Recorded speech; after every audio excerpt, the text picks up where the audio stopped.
Jake! Jake! Wake up!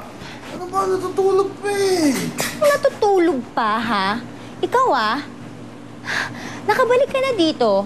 Hindi ka man lang nagpasabi sa akin. Isipin mo kay Manang ko pa nalaman. O ano, na-meet mo na ba yung babae ni Daddy? Yung Erica niya? Ano, what do you think of her? Wala, no comment. Anong no comment? Hindi pwedeng no comment. Malandi yung babaeng yun at saka gold digger. What? Ang sama ang tingin mo. Okay. Meron akong mga bagay na hindi sinabi sa inyo kasi hindi ko alam kung paano magre-react si Mommy. Pero Jake, alam mo ba? Si Daddy yung sumagot ng pagpapa-ospital ng kapatid ng babaeng yun. Tapos yung Erica na yan, she didn't even bother na bumalik sa office nung kumabit na siya kay Daddy. Tapos ngayon, yung magkapatid, wala, nagpapasarap lang sa pera ni Daddy. O ano? No comment ka pa rin? Baka naman gusto mo kunin ko pa yung file. Meron ako, nandiyan sa kotse, meron akong file tungkol sa kanya. May proof ako kung gaano siya kalandi. Dahil pati si Neil, kinakalantari niya. Can you imagine si Neil kinakalantari niya? Di ba ang kate? Ate, pwede ba? Ang kulit-kulit mo Ang aga-aga pa, puro Erica na lang lumalabas sa bibig mo. Nakakarindi. Well, sorry. Ayoko lang naman maloko si Daddy ng ganong klaseng babae. He's too blind to see na ginagamit lang siya. Jake, please. Please naman, tulungan mo naman ako. Ayoko matuloy yung kasal nila ni Daddy. Hindi ako papayag na maging part siya ng family natin. Hindi ko matatanggap yun. Please. Oh, what's this? O, eto na. Inanda ko na yung susuotin mo. Wow naman. Ganito palang feeling ng inaalagaan. Baka masanay ako niyan. Para ito lang eh. Nga pala, nagpaluto na ako ng tapa para sa'yo kasi sabi mo matagal ka nang di nakakakain nun. Pero konting-konti lang kasi iinom ka pa ng gamot pagkatapos.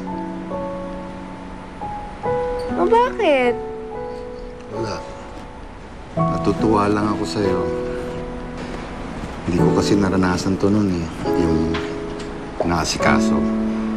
Yung inaalagaan. Mas maalaga pa nga nun si Leslie kaysa kay Beatrice eh. Oh, I'm sorry, Erica. I have to bring this up. Pero magkaiba talaga kayo. Okay lang. Nakita ko lang naman to kala Mami at Daddy noon. Ganito kasi sila noon eh. Si Mami, lahat ng kailangan ni Daddy, siya yung nag-aasikaso. Inaalagaan niya kami lahat.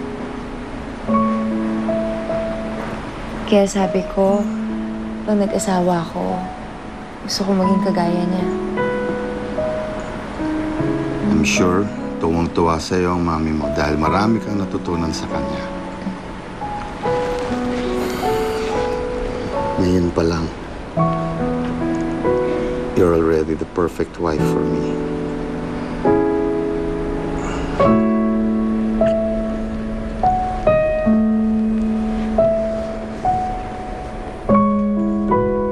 Handa mo doon, Manang, yung breakfast, ihanda mo na. Tapos, gusto ko yung katulad din kahapon, Tapos bilisan natin kasi baka si Daddy pababa na. Ma'am, yung breakfast, nakahanda na. Nagpaluto po si Erica ng tapa kasi yun daw po ang paborito ng daddy mo. Sabi ko, ayaw mo noon, hindi ba? Pakialamera talaga yung babaeng yan. Talaga, ma'am. Kaya mo naman, Manang. Ilabas na lang natin yung gamot ni Daddy bago pa natin makalimutan. Sige na ho. Yung gamot, ma'am, nakahanda na. Siya mismo nagpwesto-pwesto doon sa lamesa. Si Erica mismo. Ma'am, parang nagpapasikat siya sa daddy mo. Halata na eh. Diba?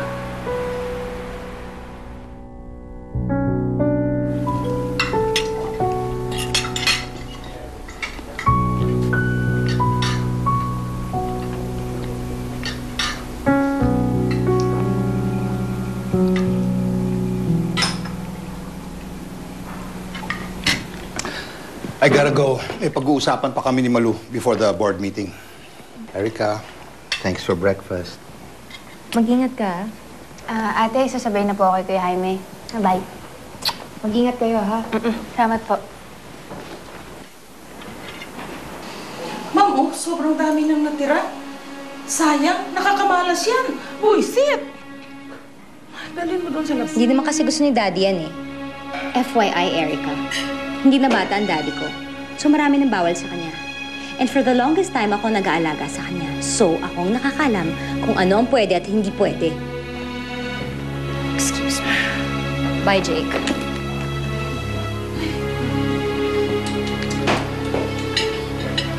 Ikaw naman kasi. Hindi mo dapat kinakalaban si ate.